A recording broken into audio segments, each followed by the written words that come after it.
So hello po ulit mga ka-farmers. Welcome po ulit dito sa ating channel. So bali ngayong araw mga farmers ay bali Martes po ngayon, July 30.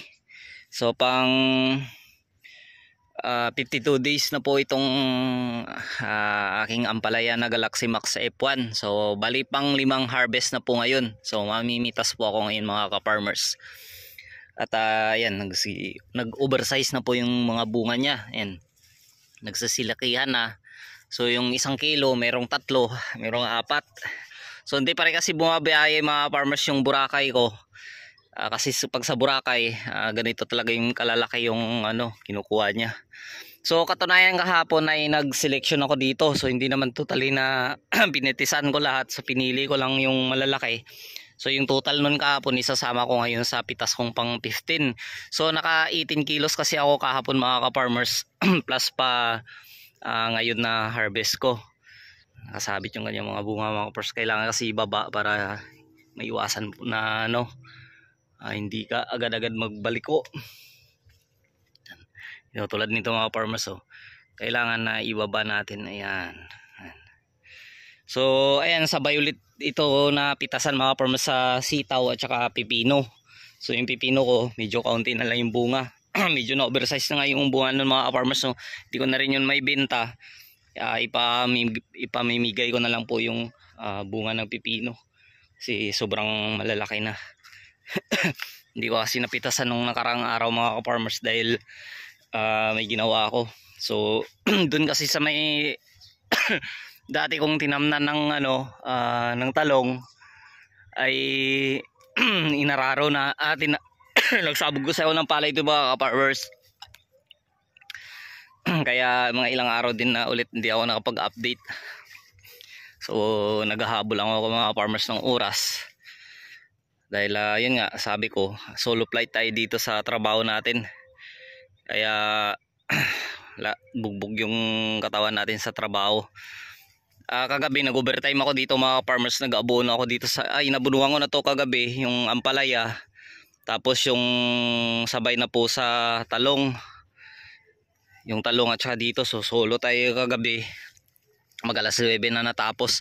So nag-abono na ako kagabi mga farmers, so para kasi schedule na rin kasi kahapon. Hindi lang kasi ako nakapag-abono nung umaga dahil nag-harvest ako noon, nag-selection dito, tapos nag-harvest ng sitaw, sabay deliver sa palengke. So napagod na ako kaya sabi ko ipahapon ko na lang yung pag-aabono sa talong at saka dito sa ampalaya.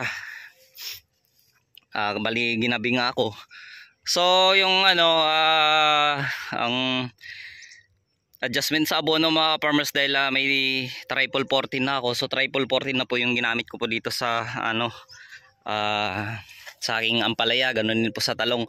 So sa ganitong edad po mga farmers ng ampalaya, ang mixing po ng abono ay 3 lata na po ng triple 14 sa 16 liters na po na tubig. Tapos nag-add po ako ng kalahating urea sa 16 liters po. So yung last video ko po dito na in-update ko po na apply po ako ng potassium o 0060. So twice, halimbawa pag gusto niyo po mag-abono mga farmers nabanggit ko na rin po yung kung ilang lata. So kailangan mga farmers mag-abono tayo ng potassium ay twice twice a month o every 15 days. Kasi matapang po mga ka-farmers yung abono na yan na 0060. Kaya dapat nga nun mag-abono ako nun yung mamumulaklak pa lang yung ampalaya, hindi na ibig sabihin na may bunga na. Pero pwede naman na mag-abono tayo ng 0060 o potassium kahit namumunga na. Siyempre may sunod-sunod pa naman ng mga bunga. So bali yun ang susuportaran niya. So yun mga farmers, at meron na rin kasi nagkakaroon ako ng problema dito sa aking ampalaya. So marami na po siyang nagkakaroon po siya ng uod. Yung uod na po na tumutupi ng dahon at namumutol ng talbos. So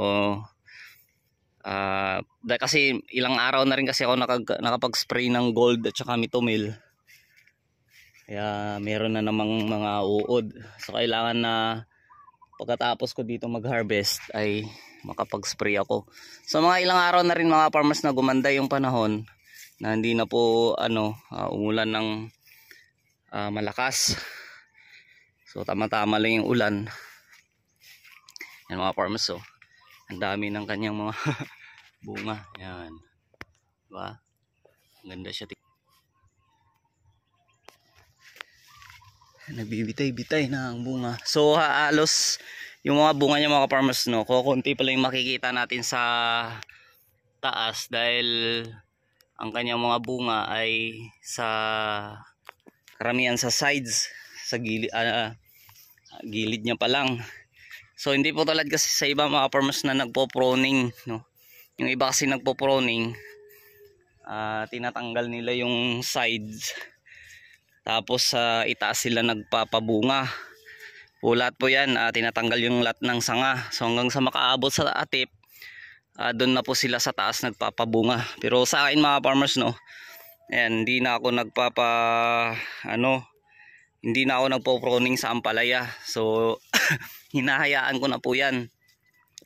So pero mga farmers, no, tumatiming kasi ako sa edad nito. Nagpo-pruning din ako dito mga farmers kapag medyo maedad na. Yung tinatanggal ko na talbos, ito po, ayan. Yung wala na pong yung talbos niya, na kulot na po yung dulo ng kanyang talbos, ayan. Yung tawag po dito sa amin ay kulukugo. So kapag natanggal po yan at saka inipon ko mga farmers, pwede rin po ibenta dahil masarap din po kasi gulayin yan. Yan tawag po sa amin dito, kulukugo. So dito sa talong ko mga farmers, talagang sobrang delay. Malapit na rin kasi itong mag-2 buwan.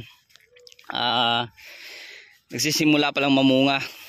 So delay ito dahil nung pagtanim ko ay masyadong malilit po yung punla. Tapos binugbog pa ng ulan, binaha. At yung iba dito mga farmers, no, nagsitumbahan. Kaya yung ginawa ko, tinukudan ko po siya ng stick. So wala pa kasing balag yan. So plano ko dito magbalag ng mga farmers dahil tag-ulan ngayon, no.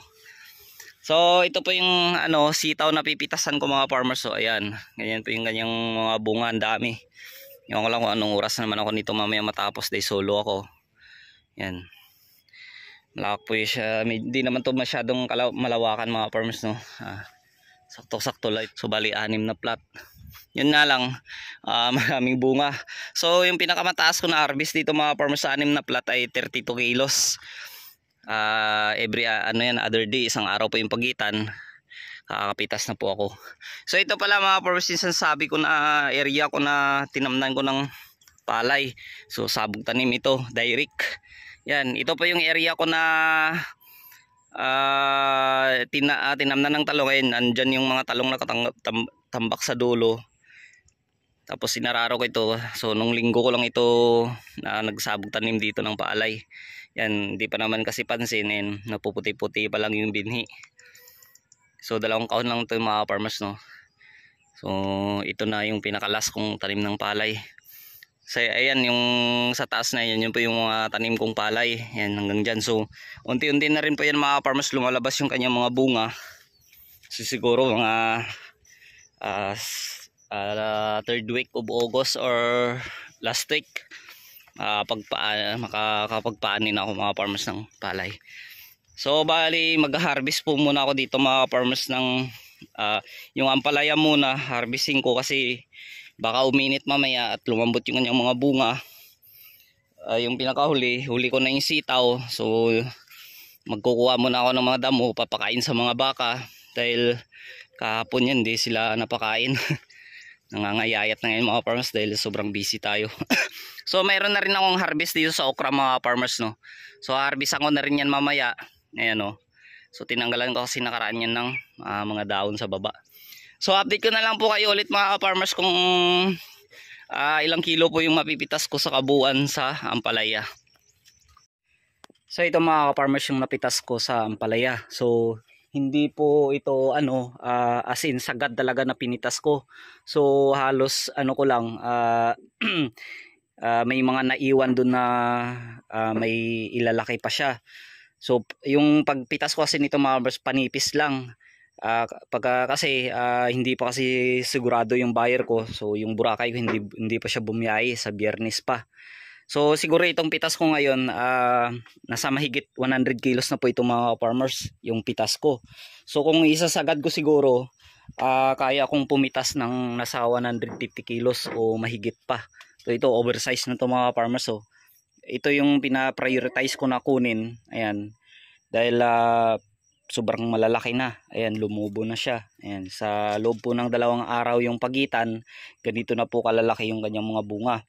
So update ko na lang ulit kayo mga ka-farmers kung ilang kilo ba talaga sure yan. At mamimitas pa kasi ng sitaw. So bali uwi muna ako ng almusal ko. At babalik dito at mamimitas. So yun mga ka-farmers, bali kakabalik ko lang po dito sa sa farm. Nag-deliver pa kasi ako mga farmers, no. So bali din ako nakakuha ng video kanina dahil sunod-sunod na kasi yung buyer na kumuha ng ampalaya.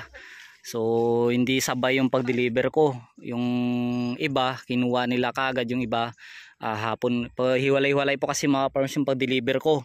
So naubos ko na kanina sa pag-deliver yung ampalaya, pero hindi pa ako nakapag-harvest ng sitaw kanina kaya nahuli yung sitaw. So bali nagtotal po kasi lahat mga farmers yung na-harvest ko simula class A at saka class B sa ampalaya ng bali 118 kilos. So bali yung 6 kilos nun ay yung class B. So bali yung 112 so yung class A sa ampalaya. So sa sitaw naman mga ka-farmers, nakapitas ako kanina ng 32 kilos na class A po yan, no. So hindi na po kasama yung mga balik ko o mga maiksi niyang bunga. So yung pinaka good lang yung na-harvest ko. So bali yung gagawin ko ngayon na mag-spray pa ako dito sa aking talungan. So bali dito sa aking ampalaya hindi muna ako mag-spray. So siguro dahil medyo na